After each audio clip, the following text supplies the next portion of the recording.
Суроо берүү үчүн сөз Мадумаров Адахан Кисанбаевичке берилет. Бүтүн Кыргызстан Мадумаров. Урматтуу баш прокурор мырза, отчеттук мезгилдин ичинде бир жолу иштен четтеп кайра келдиңиз да. Саламаттык сактоо министрине кылмыш ишин козгой коем деп, аны кармайм деп. Ошону мыйзамдуу болгон деп эсептейсизби? Кызматтан четтеп кайра келгеним жок. Кызматтык милдетимди убактылуу токтоттум. Бул өлкө башы президентибиздин буйругу. Ошонун негизинде мен ошол убактагы министр кандайдыр пикир келишиктер бар, ошондуктан мага атайлап иш козгоду деп билдирүү таратпадыбы. Ошончо адилет болсун деп четтетти. 10 күндө мен милдетимди аткарганым жок. 10 күндөн кийин кайра улантып иштеп атам. Ошол мыйзамдуу болдубу? Эми мамлекеттин кепилдиги президент кабыл алган кандай чечим болсун, биз аткарууга милдеттибиз да. Мыйзамда ошондой көрсөтүлгөнбү? Мыйзамдагы нормалар менен президент бардыгына жоопкерчилик деп атпайбы? Жок, андай эмес. Кожоюн өзү билет дедиңиз да, макул, түшүндүм. Жок, мен дегеним жок. Мен сизге так маалымат айтып атам. Биз 1,5 миң гектар жерди кайтардык деп атасыз. Ошол жерлердин кожоюндары ким экен? Экөөнү атап коюңузчу. Жерлердин кожоюндары фамилиясын берип коелачы. Сокулуу район тургундары ошол убакта ал жерлерде жанагы рассвет 2 чарбага тиешелүү деп бирок регистрацияны өткөрбөй ушу союз таркагандан бери өздөрү колдонуп келген экен. Бүгүнкү күндө алар камалып, кызмат адамдары бар, Сокулуу район аким орун басары. Ошол жер боюнча жана чыгымдардын баарын төлөп мамлекетке. Бүгүн ал жерлерди толук мамлекетке өткөрүп бердик. Өтө алгылыктуу иштерди көп жасадык дейсиз. Эл аралык рейтинг боюнча Кыргызстан коррупция боюнча 144-орунда турат экен. Ага кандай комментарий бересиз?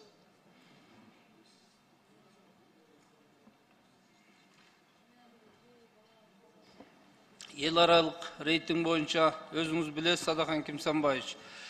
Бир эле коррупция менен күрөшүү эмес, мыйзамдар боюнча жана башка көптөгөн критерийлер менен бааланат бул.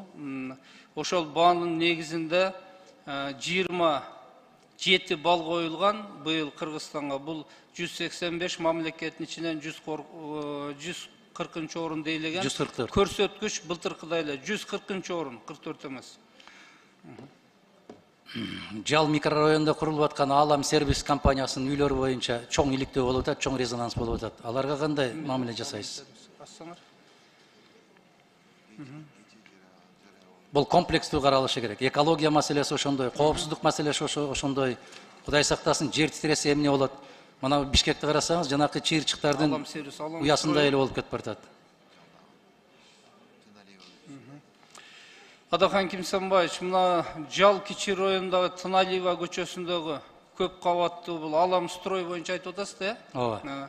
Аламстрой 30 дана батирдин курулушу боюнча бул 22-жылы кылмыш иш козгоодон баш тартуу чечими каралган экен. Бул боюнча доо арыз берилип сотко. Бүгүнкү күндө сот тарабынан 300 станцияда тең каралып, чечимдер чыкты бул боюнча.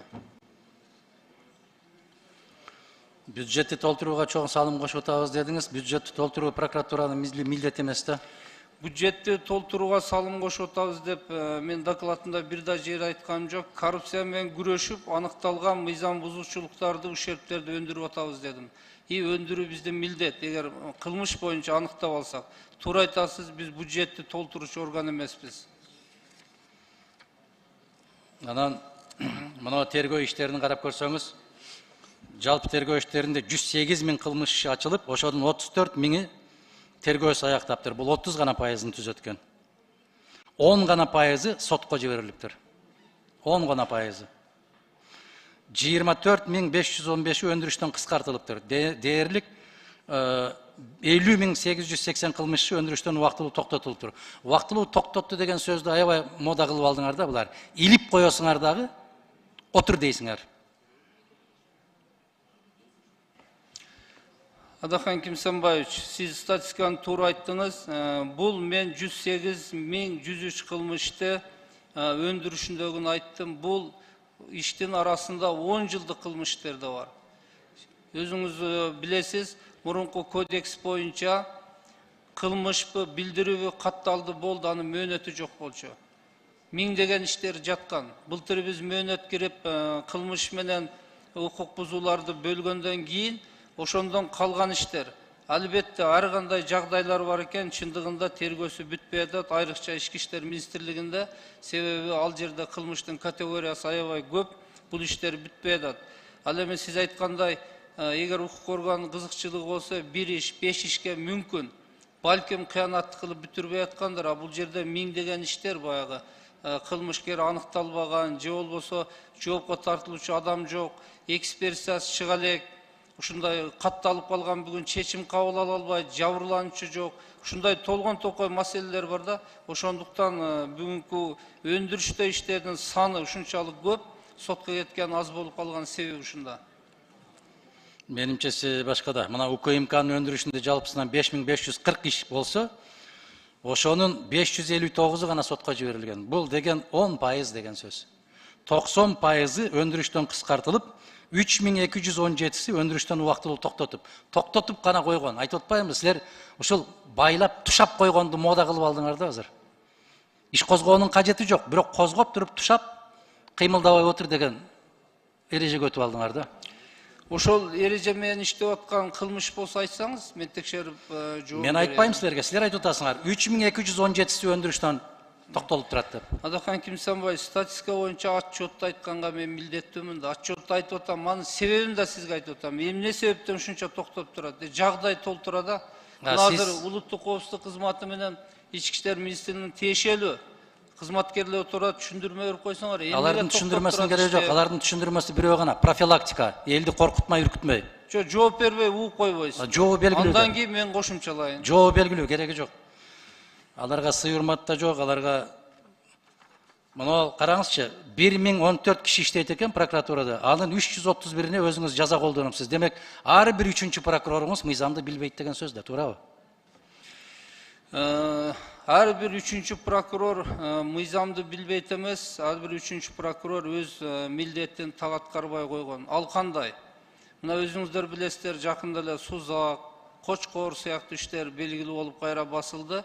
Ар бир кылмышты окуганда, убагында көзөмөл жүргүзбөй коюп, ошонун последствиясы жабырлануучуга же соттолуучуга укугун бузабы, биз ага тартиптүү жаза текшерип, тартиптүү жаза чектеп, жанагындай жоопкерчиликке тартабыз. Бул кийин мындай кемчилдик кетирбе деген сөз да.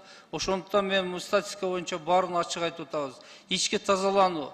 Биринчи надзорный орган өзү таза болуш керек. Биз кесипте кызматкерлерди кесипкөй кылып тарбиялашыбыз керек. Жанагындай реформалардын айынан, тергөөнүн убагында көзөмөлдөй албагандын айынан мындай кемчиликтер болуп атат. Бул боюнча иштеп атабыз, аракеттенип атабыз. Идеалдуу иштеш үчүн реформанын мөөнөттөрү керек экен да. Анан биздин кесиптештерге Кемпирабад боюнча айттыңыз, Кемпирабад боюнча кармалып отургандардын баары мыйзамсыз, убактысы келет, чыгат. Бүтүндөй бүт баары мыйзамсыз, кыянаттык менен кармап отурасыңар. Мына Кемпирабад деп атабагыла деп атасыз. Сиздин биринчи орун басарыңыз бар экен, Султанов деген мырза. В отношении членов комитета по защите Кемпирабада деп өзү жазып атат. Мына жерде турат. А депутаттарды айтып атасыз кайра-кайра Кемпирабадды эске салбагыла деп. Кемпирабадка тиешелүү кишилерди кармагансыңар. Мирзиёев келип кеткенче бекитип туралы деп. Мунун тагдыры, мунун келечеги чыгат. Акыр аягында бүт баары чыгат. Ошол элимди, жеримди, суумду коргойм деген азаматтар мыйзамсыз. Адахан Кимсанбай, сиз жанагы окуганды аягына чейин окусаңыз болмокта. Кемпирабадды коргоо комитети деп жанагы отурган уюмду жазып атат. Ал иш боюнча жазган жок, мен орун басарым. Ошону аягына чейин окуп койсоңуз турат. Ал ошол комитет түзгөн комитетиңиздердин атын жазып атат. Анан бул камалган адамдардын бардыгы жазган арызы боюнча мыйзам текшерип бааны берип атабыз, беребиз. Эч ким ичине кысым, басым жок. Мына бүгүн да соттон Башкоргочу Аразды үй камагына чыгып атат. Кимдир бирөө кордо укугун коргосо, бизге кайрылса кайрадан карап беребиз биз аны. Нурланбек Асанбек, рұқсат па? бизде жана УКМК боюнча суроо берилди эле, Алишер Ташбаевич боюнча ошо маалыматка жооп катары. Жооп бериңиз. Урматтуу Алишер Ташбаевич, жанагы сиз берген суроого кыскача маалымат берип кетейин. Ала Бука районунун Көк Таш айылынын тургуну 1997 жылы туулган Мийболот уулу Мунарбек 2023 жылдын 10 апрель күнү Өзбекстан аймагына өтүп кеткен экен. Сүйлөшүүлөрдүн негизинде азыр мага маалымат келди. Сүйлөшүүлөрдүн негизинде ал биздин жаран үйүнө кайтарылды. Рахмат. Кийинки сөз Мажитова Шарапаткан Мажитовна берилет.